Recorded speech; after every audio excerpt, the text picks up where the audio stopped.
आज हम बात करेंगे एक ऐसे शख्स की जिन्होंने अभी राजनीति में एक बड़ा नाम कमाया। अब रिसेंटली उनके लिए हलचल मच चुकी है। हम बात कर रहे हैं राघव चड्ढा जी। राघव चड्ढा एक ऐसा नाम है जो अरविंद केजरीवाल के सबसे करीबी लोगों में नाम आता है। शुरुआत करते हैं 2011 से, जब देश में अन्ना हजारे आंदोलन यानी भ्रष्टाचार के खिलाफ बड़ी लड़ाई लड़ रहे थे और साथ में लोकपाल बिल को लेकर जो देश भर में पूरा आंदोलन छिड़ा हुआ था, उसमें एक इम्पोर्टेंट रोल प्ले किया था अरविंद केजरीवाल। अरविंद केजरीवाल के लिए आंदोलन उनकी नई पार्टी का सबसे बड़ा माइलस्टोन था और साथ में बीजेपी के लिए भी एक बड़ा इम्पोर्टेंट था, क्योंकि उस समय देश में कांग्रेस की सरकार थी और कांग्रेस की सरकार के भ्रष्टाचार के काफी विरोध में यह बड़ा आंदोलन हुआ था। और उस समय केजरीवाल के कुछ करीबी दोस्त, जिसमें कुमार विश्वास, किरण बेदी, मनीष सिसोदिया, इसका एक और नाम था राघव चड्ढा। ये उस समय 2012 में एक कलर की जॉब छोड़ के राजनीति में आए थे। तब उन्होंने पार्टी के साथ शुरुआत एक नॉर्मल प्रवक्ता के साथ शुरुआत की थी और साथ में उन्होंने बाद में 2015 में उनको एक कोषा अध्यक्ष बना गया। लेकिन जैसे केजरीवाल की सरकार 2015 में आती है, लोकपाल के बिल और भी काफी इंपोर्टेंट गवर्नमेंट के फैसले में राघव चड्ढा का नाम आता है। और इसी ईमानदारी को देखकर केजरीवाल ने राघव चड्ढा को राजेंद्र नगर से चुनाव में टिकट दिया और वहां से वो विधायक बन गए। लेकिन वो 2019 के लोकसभा चुनाव में मोदी लहर की वजह हार गए। फिर उनको एक बड़ा अपॉर्चुनिटी मिला 2022 में, पंजाब सरकार के द्वारा राज्यसभा का नॉमिनेट किया गया। और साथ में अभी रिसेंटली वो राज्यसभा के आम आदमी पार्टी के डिप्टी स्पीकर है, यानी फर्स्ट पद होता है स्पीकर का, जिसमें उनमें संजय सिंह आता है, दूसरा पद इनका उपनेता का राज्यसभा में इनके पास है। लेकिन कुछ इंपोर्टेंट ऐसे इश्यू जिसकी वजह से आज राघव चड्ढा पे बड़े सवाल खड़े करे, जिसमें आम आदमी की पार्टी का पहला क्या कहना है। पहला वो ये कह रहे हैं कि जब अरविंद केजरीवाल को अचानक जेल में जाना पड़ा तो राघव चड्ढा ने कोई भी एक शब्द नहीं बोला। इसके अलावा पार्टी पे और बड़ा संकट आया, जब पार्टी विधानसभा चुनाव में हार गई तब भी उन्होंने ना तो कैंपेन किया और साथ में कोई भी एक ट्वीट भी नहीं किया। तीसरा बड़ा, रिसेंटली जब केजरीवाल जेल से छूटे थे, कोर्ट ने कहा है कि केजरीवाल कट्टर ईमानदार है, मनीष सिसोदिया कट्टर ईमानदार है, आम आदमी पार्टी कट्टर ईमानदार है। उन पे करप्शन के आरोप से बरी कर दिया, फिर भी राघव चड्ढा का एक भी ट्वीट नहीं। तो ये पार्टी को राघव चड्ढा को लेकर काफी शक पैदा हो गया। अब रिसेंटली उनको पद छीन भी लिया और साथ में राज्यसभा में वो बेधड़क बोल रहे थे, वो आने वाला टाइम आपको नहीं देखने को मिला, क्योंकि उनके पास ये दोनों अपॉर्चुनिटी चली गई। बाकी जानते हैं कि उन्होंने अपने करियर में कुछ बड़े इंपोर्टेंट राज्यसभा उठाए जो आज आम जनता के लिए काफी बेनिफिशियरी है।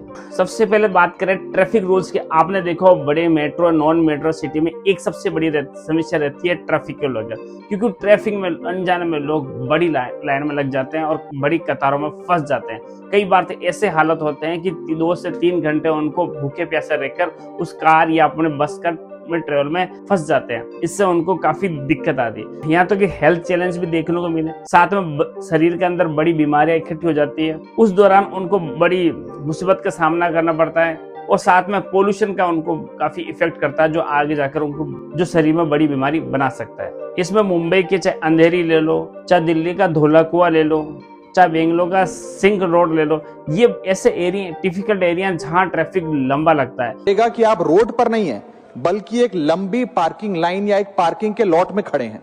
लोग कार में बैठकर ऑफिस का काम कर रहे हैं, जूम पर मीटिंग अटेंड कर रहे होते हैं, क्योंकि ट्रैफिक बिल्कुल नहीं चल रहा होता। वहाँ कई किलोमीटर के जाम लगते हैं, तकरीबन मिनिमम 15 से 20 किलोमीटर का एक लंबा जाम फंस जाता है। ये हर शहर, हर सिटी, यहाँ तक कि हर नॉन मेट्रो सिटों में भी ये ट्रैफिक बढ़ रहा है, क्योंकि जनसंख्या के साथ साथ हमारे ट्रैफिक रूल बड़े कमजोर हैं।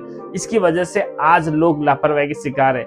आज इसी का लोग अननेसेसरी फायदा उठाते हैं। कई बार चालान कटने की वजह से रोंग रास्ते पर चले जाते हैं, अननेसेसरी अपनी स्पीड को बढ़ा लेते हैं, जिससे कई बार उनको दुर्घटना देखने को मिलती है। इसके अलावा उन्होंने दूसरा सबसे बड़ा इंपोर्टेंट किया है कि जो एफएमसीजी सेक्टर का जूस की बोतल, जिसपे जूस बड़ा डिजाइन लिखा होता है और उसमें साथ में ये लिखा था कि जूस पीने के लिए बड़ा हेल्थी और न्यूट्रिशियस होगा, लेकिन जबकि पता चलता है कि उसकी ये सिर्फ केवल एक मार्केटिंग थी, बाकी तो ये चीनी का गोल था। लोग इसको पी रहे, लोग ये सोच के पी रहे कि मैं इससे होने के बाद मेरे में हेल्थ आएगी, एनर्जी आएगी। पता चल रहा है एक तरह की वो नॉर्मल ड्रिंक थी। इससे हमारे हेल्थ, बच्चों की हेल्थ, यहाँ तक कि जितने बुजुर्गों को उनको भी जूस बाय हेल्थ चैलेंज में दिया जाता है, तो उनके लिए भी काफी दिक्कतों का सामना पड़ता है। फ्रूट जूस की बोतल खरीदते हैं तो उसके फ्रंट पे फ्रेश फ्रूट जूसेस की, बड़ी जूसी फ्रूट्स की पिक्चर होती है, लेकिन पीछे स्मॉल टेक्स्ट में बैक ऑफ द पैकेजिंग उस फ्रूट जूस के लिखा होता है that picture is only for marketing purpose only.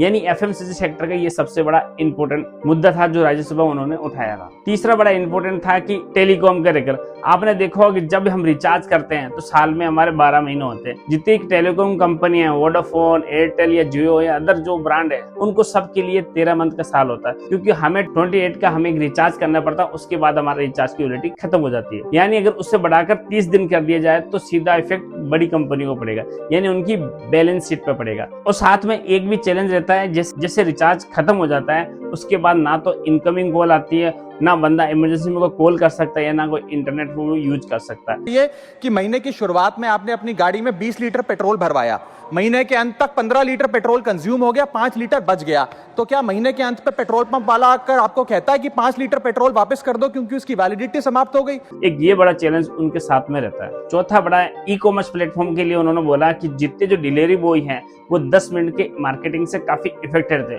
उनको हर बार टेंशन रहती थी कि जो डिलीवरी उन्होंने करनी है वो 10 मिनट के अंदर उस कस्टमर के पास पहुंचाना है। इस बार कई बार उनके पास एक्सीडेंट या हेल्थ चैलेंज या बाइक के साथ कुछ दुर्घटना की बड़ी जोखिम उनको उठाना पड़ता था। यह बात जब संसद में राघव चड्ढा ने उठाई उसके बाद ये 10 मिनट की मार्केटिंग पूरी तरह से कंपनियों ने बंद कर दी। इन्हें गिग वर्कर कहा जाता है, लेकिन मैं इन्हें invisible wheels of the Indian economy के नाम से बुलाता हूं। 10 मिनट की डिलीवरी के लिए वो ओवर स्पीडिंग करता है, लाल बत्ती जंप करता है और अपनी जान को जोखिम में डालता है। पांचवा बड़ा इंपोर्ट था, एयरपोर्ट पे जो खाना और पानी मिलता वो बहुत महंगा था। जब भी एयरपोर्ट जाते थे तो 250 रुपए का आपको मिनिमम ब्रेकफास्ट थी, यहाँ तक कि पानी की मोटर 50 से लेकर 100 रुपए चार्ज होता था। ये कई यात्रियों को सूट नहीं करता था, लेकिन मजबूरी में वहाँ खरीदना पड़ता था। और जैसे ये राज्यसभा में बात उठी उसके बाद ये उड़ान कैंटीन गवर्नमेंट को लानी पड़ी और अब 10 रुपए में पानी और 20 रुपए में समोसा इजीली मिल जाता है। लेकिन इसमें भी टर्म कंडीशन है, ये सारे एयरपोर्ट पे अभी नहीं है, कुछ एयरपोर्ट में इसको अनुमति मिली है, कुछ एयरपोर्ट पे इसकी शुरुआत हुई है, यानी कंप्लीट एयरपोर्ट पर भी ये अवेलेबल नहीं है। और साथ में इसमें एक और इश्यू देखा जाएगा, ये शुरुआत में सबसे बड़ा दिक्कत इसमें ये रहती है कि जब एयरपोर्ट पहुंचते हैं शुरुआत में कैंटीन हमें मिल जाती है, लेकिन सबसे बड़ा इंपॉर्टेंट है कि आफ्टर चेकिंग के बाद ये कैंटीन अवेलेबल नहीं है।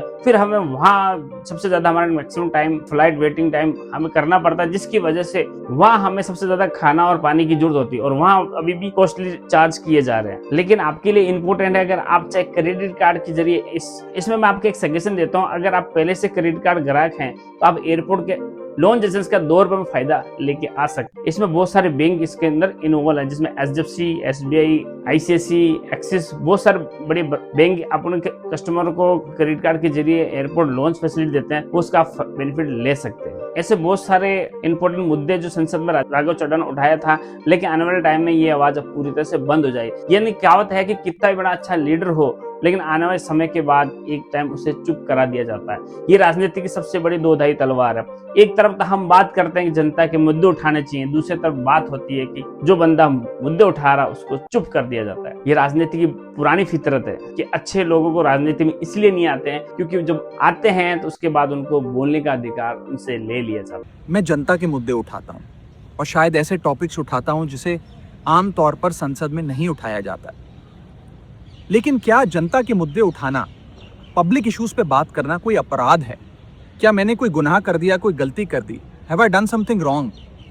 ये सवाल आज मैं इसलिए पूछ रहा हूं क्योंकि आम आदमी पार्टी ने राज्यसभा सेक्रेटेरिएट को ये कहा है कि राघव चड्ढा के पार्लियामेंट में बोलने पर रोक लगा दी जाए। बाकी आम आदमी पार्टी की तरफ से भी काफी एलिगेशन लगाया गया राघव चड्ढा की तरफ से कि पार्टी ने उनको क्यों इग्नोर कर रही है, और साथ में बाकी आपकी राघव चड्ढा की अब आने वाले टाइम में आवाज आपको राज्यसभा में गूंजती हुई कम नजर आएगी।